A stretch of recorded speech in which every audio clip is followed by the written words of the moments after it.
Provinsi Aceh memiliki sejarah penting dalam jalur perdagangan rempah dunia.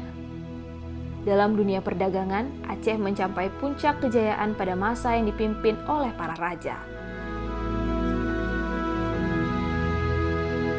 Sejumlah pedagang dari Eropa, Timur Tengah, dan Asia masuk ke Aceh untuk mencari berbagai komoditi dagang seperti lada, pala, cengkeh, dan jenis rempah lainnya.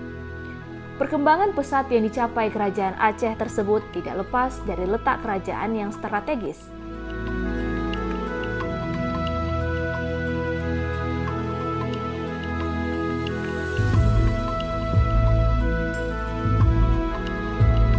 Aceh memegang peranan penting sebagai salah satu jalur yang dilayari dan menghasilkan rempah-rempah di Nusantara. Ini bukan hanya untuk komoditas orang Aceh saja, tapi rempah-rempah yang ada di Aceh juga sudah dikirim ke luar negeri sesuai dengan kebutuhan dunia pada waktu itu.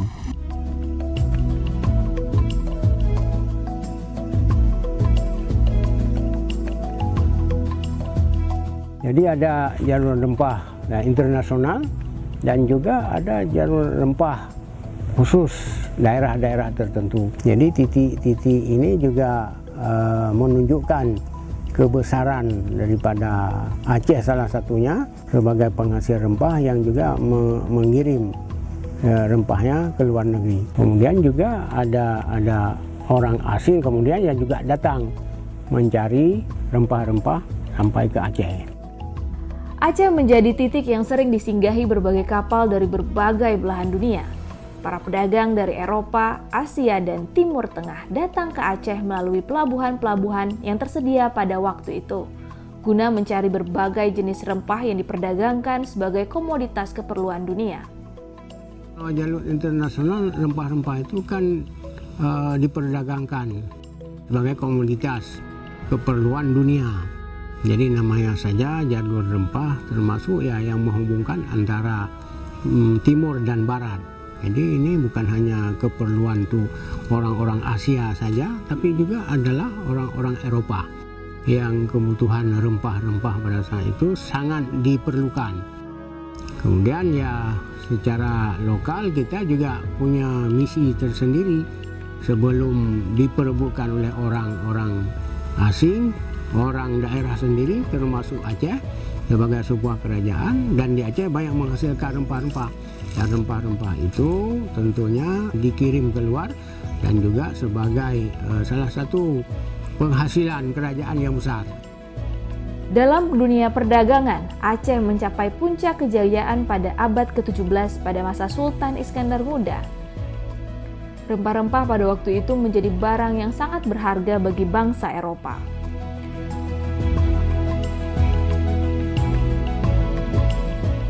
Bangsa Barat ke berbagai daerah belahan dunia itu terlepas misalnya dari faktor 3G.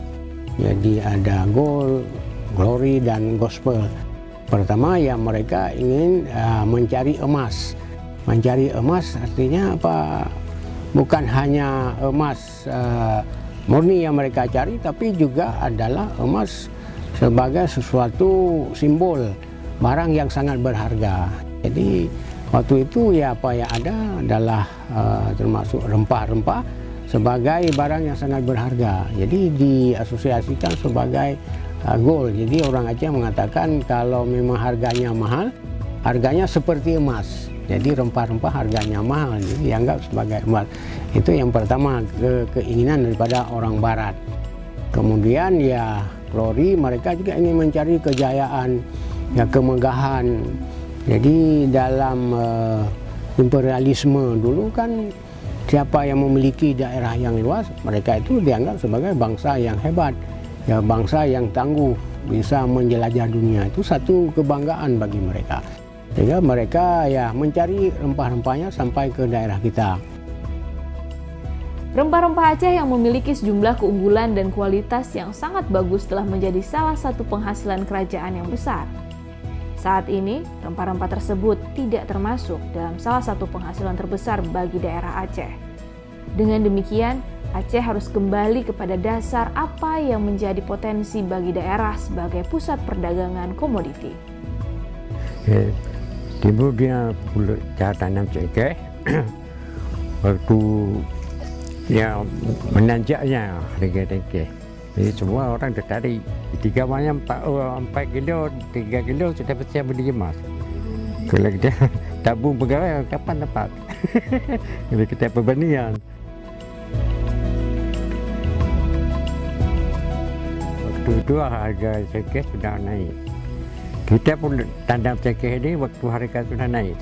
Seharusnya kita sebelum naik harga kita tanam cengkeh.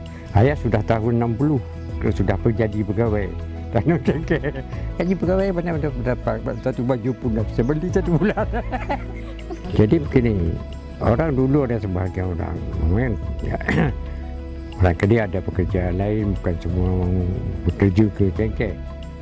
Dia fikir-fikir pegawai negeri waktu itu 1 bulan atau 3 bulan nak bisa beli baju satu. Kadang-kadang dia keluar, banyak yang guru yang keluar. Harga orang itu adalah lumayan. Bisa orang buat rumah, ada beli mobil, rata-rata bisa sekurang-kurangnya beli Honda. Ada gratis tadi. Sekarang tanam cengkeh sudah sambilan tu. Lain macam ayah kita tadi. Apa kita yang tanam sini? Gangguan babi sini, monyet ini, cengkeh dah. Pohon subur. Kenapa suburnya? Sebab itu hutan kita babat. Kalau sekarang sulit untuk menghidupkan cengkeh. Harus kita pupuk, pakai pupuk. Kalau dulu ya kita babat hutan, lepas itu kita bakar hutan. Dia itu tanam cengkeh.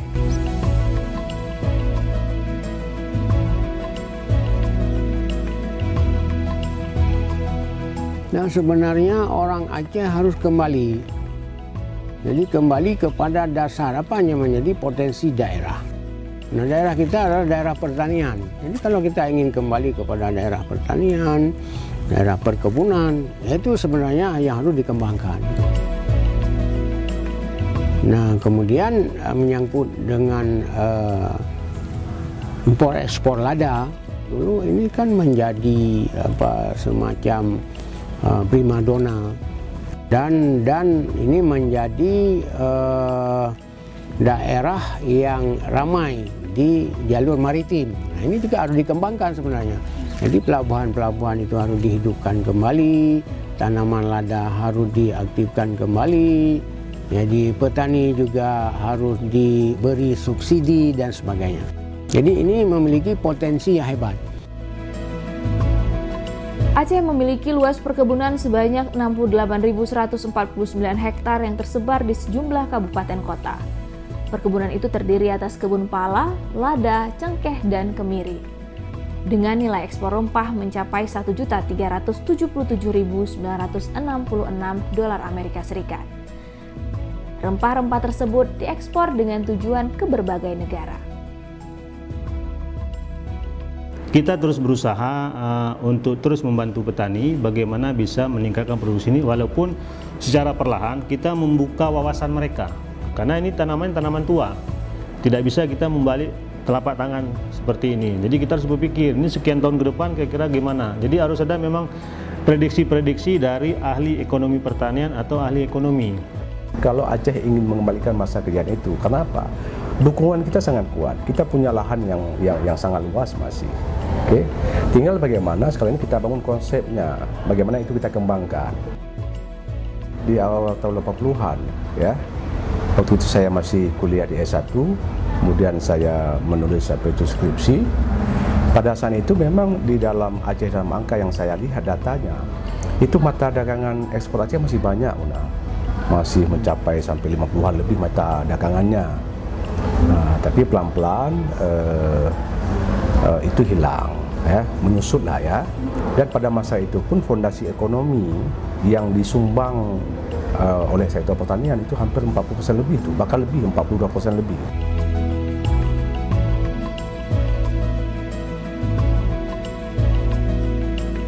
Kalau kita bandingkan dengan masa lampau, memang kontribusi di pertanian dalam fondasi ekonomi Aceh itu semakin mengecil, termasuk hilangnya sejumlah mata dagangan seperti lada segala macam ya, yang dulu memang menjadi salah satu mata dagangan yang diekspor oleh Aceh.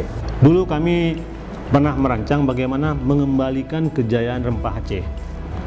Kita ada konsep pada waktu itu kira-kira 4 tahun atau 5 tahun yang lalu, tetapi dalam perjalanannya kita kan harus mengikuti juga RPJM nasional, RPJM Aceh, kemudian kita turunkan dalam renstra-renstra kita. Jadi dari itu semua belum signifikan apabila itu kita kembangkan secara besar-besaran, karena dari nasional kalaupun yang dibantu itu terbatas. Tapi bagi Aceh dengan daerah yang bekas konflik dan bekas bencana itu sangat membantu sekali seberapapun yang diberikan bantuan baik oleh pemerintah pusat maupun oleh dari APBA kita maupun dari APBK.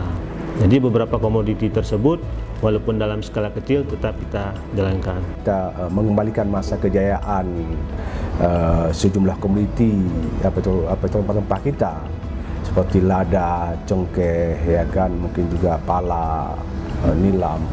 Itu sesuatu yang tidak mustahil. Sebab itu adalah masa-masa emas kita dulu. Dan kita jaya hidup dengan itu.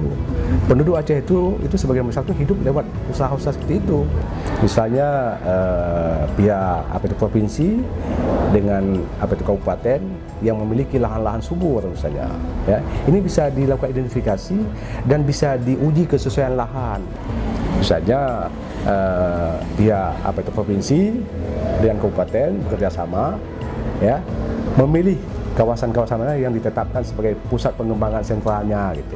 Kemudian bagaimana itu dibangun, pembukaan lahannya, pembentukan kelompok taninya, ya, sampai kepada pembibitannya, sampai kepada menjaga sampai panen. Ini kan jauh lebih mudah. Untuk itu perlu adanya upaya bersama dalam meningkatkan komoditi-komoditi dalam perdagangan rempah di Provinsi Aceh demi memajukan perekonomian masyarakatnya sesuai dengan adat dan budaya di Aceh sendiri yang dikenal dengan hidup dalam bertani berkebun.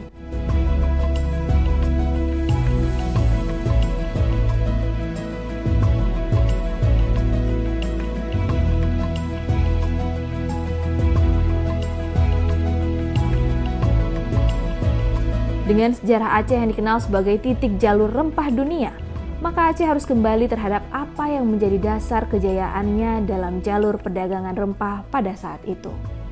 Dan hal tersebut harus dikembangkan melalui pembangunan infrastruktur untuk jalur-jalur pelayaran dalam perdagangan komoditi, mengembangkan sentra-sentra komoditi pertanian dan perkebunan di setiap daerah yang ada di Provinsi Aceh, serta memberikan wawasan edukasi kepada masyarakat setempat sehingga Aceh dikenal akan komoditi rempahnya sesuai dengan sejarah peradaban bangsa Aceh dulunya, bahwa Aceh kaya rempah dan menguasai dunia dalam perdagangannya.